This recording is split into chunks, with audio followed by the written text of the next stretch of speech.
नमस्कार। महाभारत एक ऐसा महाकाव्य जो सदियों से हमें सोच में डालता आया है, प्रेरणा देता आया है। आज हम इसके कह सकते हैं प्रवेश द्वार पर थोड़ी गहराई से नजर डालेंगे। आदि पर्व का पहला अध्याय, अनुक्रमणी का पर्व। हमारे पास इस अध्याय के हिंदी अनुवाद के कुछ अंश हैं और उन्हीं के जरिए हम समझने की कोशिश करेंगे कि ये पहला अध्याय ये कैसे पूरे ग्रंथ की एक तरह से नींव रखता है। आज का हमारा मकसद है मतलब इस महाग्रंथ की उत्पत्ति कैसे हुई, इसकी बनावट क्या है, इसके पीछे की कहानी और इसका महत्व क्या है।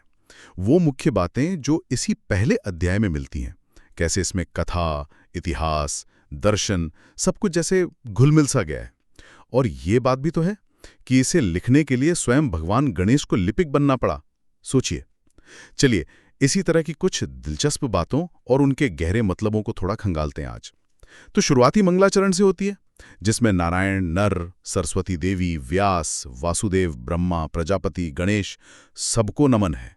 ये दिखाता है कि ग्रंथ की शुरुआत कितने आदर और श्रद्धा के भाव से की गई है। बिल्कुल, ये देवताओं और ऋषियों के प्रति गहरा सम्मान तो है ही, पर साथ ही ये उस पूरी ज्ञान परंपरा को भी नमन है जिसका ये ग्रंथ एक हिस्सा है ना? और फिर कहानी हमें सीधे ले जाती है नैमिषारण्य। हाँ, जो उस समय का आप कह सकते हैं एक बहुत बड़ा आध्यात्मिक और ज्ञान केंद्र जैसा था। वहां महर्षि शौनक एक बहुत लंबा 12 साल का सत्र मतलब एक विशेष यज्ञ अनुष्ठान कर रहे थे। 12 साल का?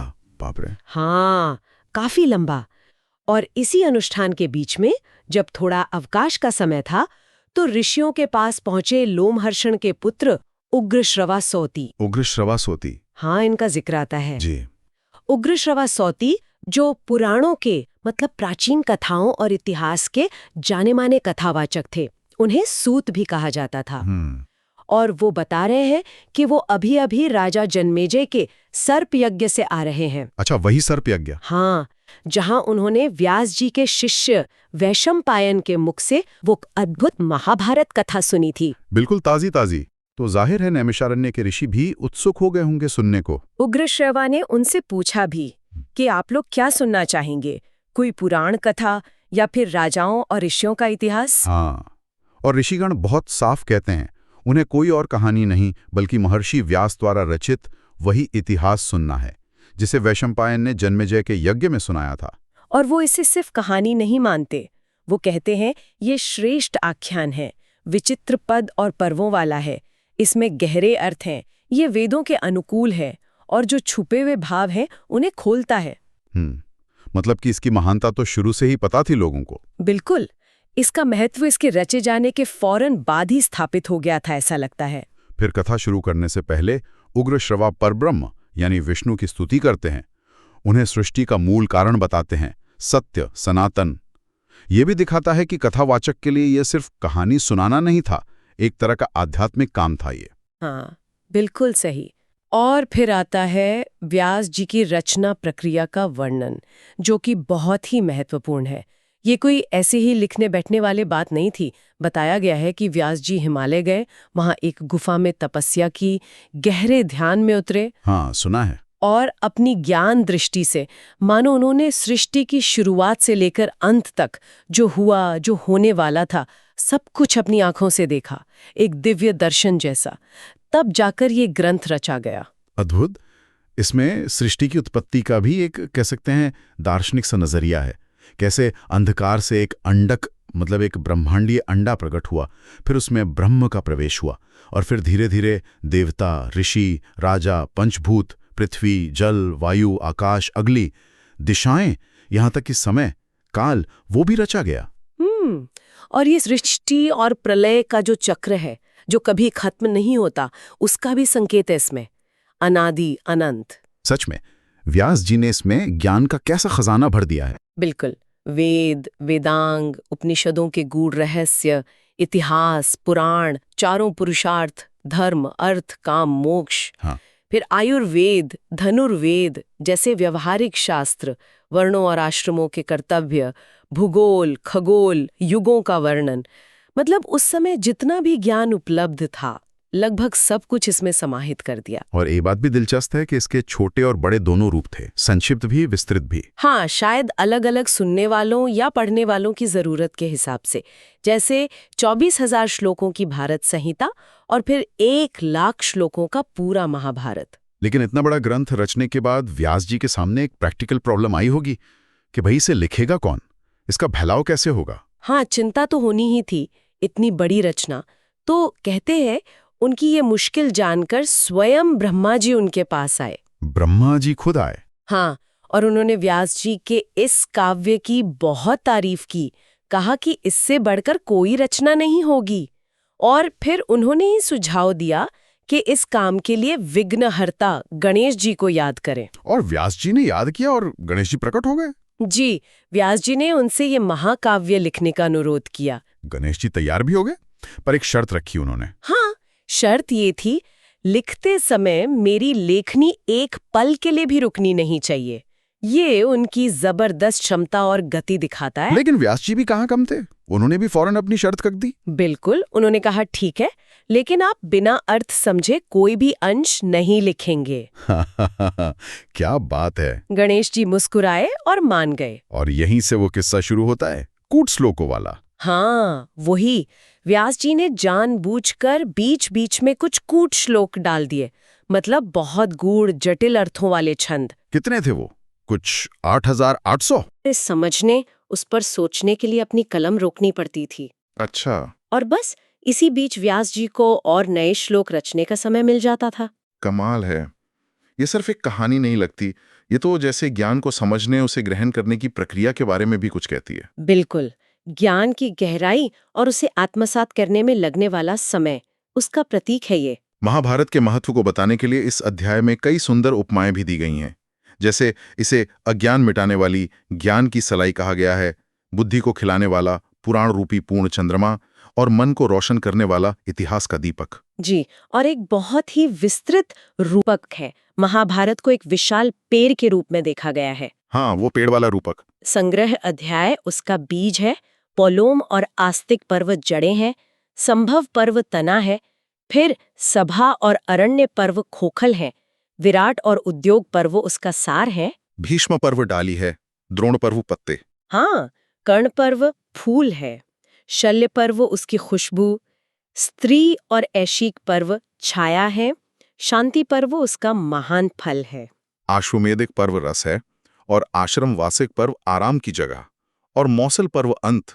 और इस पेड़ के सबसे जरूरी फल हैं धर्म और मोक्ष। ये रूपक पूरे ग्रंथ की बनावट और उसके अलग अलग हिस्सों के महत्व को समझने में बहुत मदद करता है। अब कथा थोड़ी आगे बढ़ती है मुख्य पात्रों और कहानी की तरफ।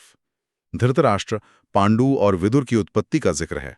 हाँ, कैसे व्यास जी ने अपनी माँ सत्यवती और भीष्म के कहने पर विचित्र वीर्य की पत्नियों अंबिका और अंबालिका से और एक दासी से भी नियोग द्वारा, जो संतान पाने की एक प्राचीन विधि थी, इन पुत्रों को उत्पन्न किया। इसके साथ ही ग्रंथ के जो मुख्य विषय हैं वो भी सामने आने लगते हैं। बिल्कुल, कुरु वंश का विस्तार, गांधारी की धर्मनिष्ठा, विदुर की समझदारी, कुंती का धैर्य, श्री कृष्ण का महात्म, पांडवों की सच्चाई और दूसरी तरफ धृतराष्ट्र के बेटों का अन्याय भरा व्यवहार। यही वो जैसे दो ध्रुव हैं जिनके बीच पूरी कहानी घूमेगी। अच्छा, ग्रंथ के अलग अलग साइज का भी जिक्र है। 1,00,000 श्लोक वाला पूरा महाभारत, 24,000 श्लोकों की भारत संहिता, जिसमें शायद उपकथाएं कम थीं, और सिर्फ 150 श्लोकों की ये अनुक्रमणिका जो हम पढ़ रहे हैं। व्यास जी ने पहले से अपने बेटे शुकदेव को पढ़ाया, फिर दूसरे शिष्यों को। अरे, और एक और बहुत ही अनोखी बात यहाँ पता चलती है क्या? कि मूल रूप से 60 लाख श्लोकों की एक बहुत बड़ी संहिता थी। सोचिए, 60 लाख। 60 लाख। तो ये 1,00,000 वाला महाभारत उसका सिर्फ एक हिस्सा है। हाँ, कहा गया है कि मनुष्य लोक में सिर्फ यही 1,00,000 श्लोकों वाला हिस्सा विशंपायन ने सुनाया। बाकी के हिस्से, जैसे 30 लाख देवलोक में नारद ने सुनाए, 15 लाख पितृलोक में असित देवल ने और 14 लाख गंधर्व लोक में शुकदेव ने। अरे बाप रे, ये बात तो महाभारत को एकदम कॉस्मिक लेवल पर ले जाती है। सिर्फ धरती की कहानी नहीं। बिल्कुल, इसे एक लौकिक ग्रंथ से उठाकर एक ब्रह्मांडीय महत्व देती है ये बात। फिर कौरव और पांडव पक्ष की तुलना भी की गई है दो पेड़ों से, हाँ, जो उनके चरित्र और उनके अंजाम का प्रतीक है। कौरव पक्ष का पेड़ दुर्योधन है, जिसका तना कर्ण, शाखाएं शकुनी, फल फूल दुशासन और जड़ अज्ञानी धृतराष्ट्र। और दूसरी तरफ पांडव पक्ष का पेड़ है धर्मराज युधिष्ठिर, तना अर्जुन, शाखाएं भीमसेन, फल फूल नकुल सहदेव, और इसकी जड़ें कौन है? श्री कृष्ण, वेद और ब्राह्मण। ये तुलना ही साफ कर देती है कि किसकी बुनियाद किस चीज पर टिकी है, एक की अधर्म पर, दूसरे की धर्म पर। बिल्कुल। फिर पांडु की कहानी संक्षेप में आती है, कैसे अनजाने में ऋषि का वध हुआ, उन्हें शाप मिला। फिर कुंती को दुर्वासा ऋषि से वरदान मिला था, उन मंत्रों से देवताओं के अंश से पांडवों का जन्म हुआ, वन में उनका पालन पोषण। हाँ, और पांडु की मृत्यु के बाद ऋषिगण पांडवों को हस्तिनापुर ले आए।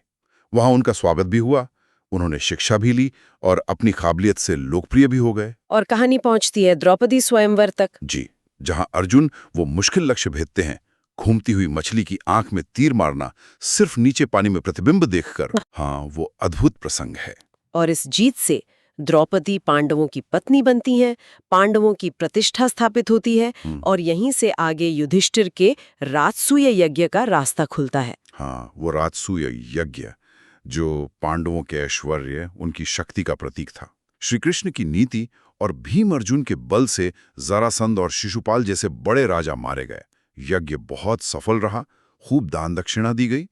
लेकिन देखिए किस्मत का खेल, इसी यज्ञ में जो बेशुमार उपहार आए, उनकी देखरेख का जिम्मा मिला दुर्योधन को। और यहीं से कह सकते हैं ईर्ष्या की वो आग भड़की, पांडवों का वो वैभव, और खासकर मय दानव का बनाया वो मायावी सभा भवन। हाँ, जहां जमीन पानी जैसी लगती थी और पानी जमीन जैसा। बिल्कुल, उसे देखकर दुर्योधन एकदम जल भुन गया। और फिर जब वो उसी भ्रम की वजह से सभा में फिसल पड़ा, तो भीमसेन ने और शायद द्रौपदी ने भी, कुछ कथाओं में आता है, उसका मजाक उड़ाया। जी, और ये अपमान दुर्योधन बर्दाश्त नहीं कर पाया।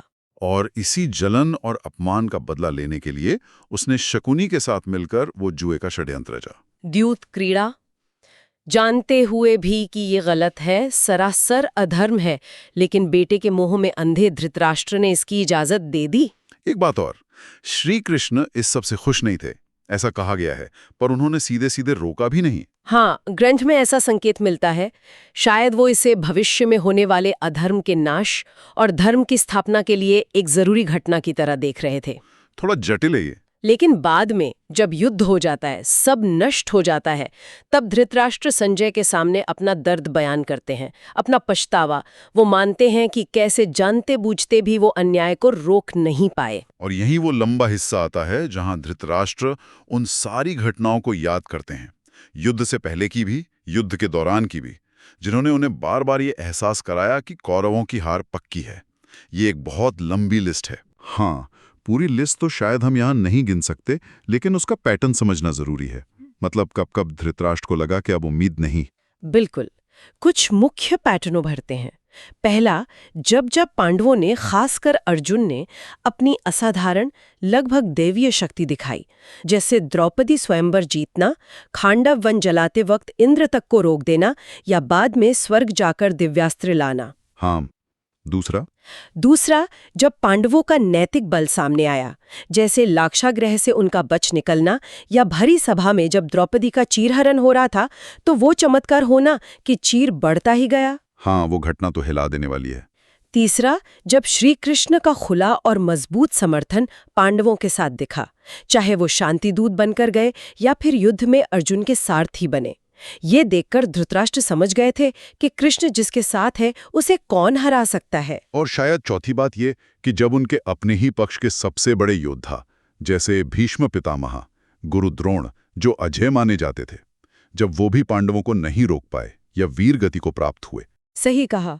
यहाँ जब अभिमन्यु जैसे वीर का वध हुआ, वो भी अन्याय से, चक्रव्यूह में फंसाकर, शायद उसने भी धृतराष्ट्र को अंदर तक झकझोर दिया हो। फिर भीम का दुशासन का वध करना, अर्जुन का कर्ण को मारना, युधिष्ठिर का शल्य को मारना, ये सब एक एक करके धृतराष्ट्र की बची खुची उम्मीदें तोड़ते गए होंगे।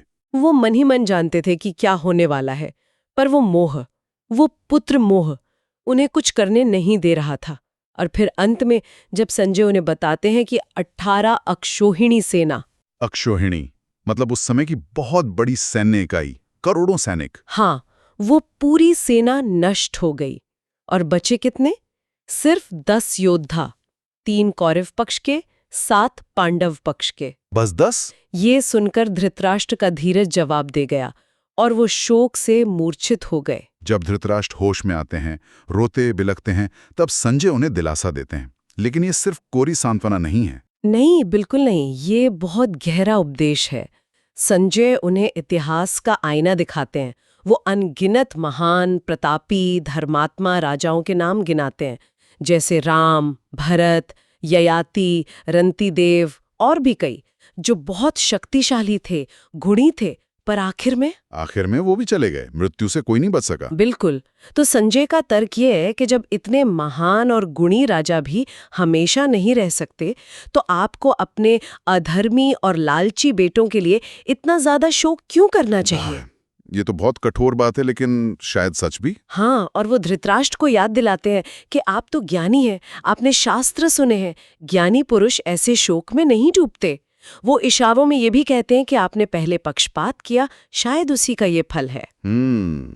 कर्मफल का सिद्धांत। जी, और अंत में संजय सब कुछ होनेहार यानी भाग्य और काल की गति पर छोड़ने को कहते हैं।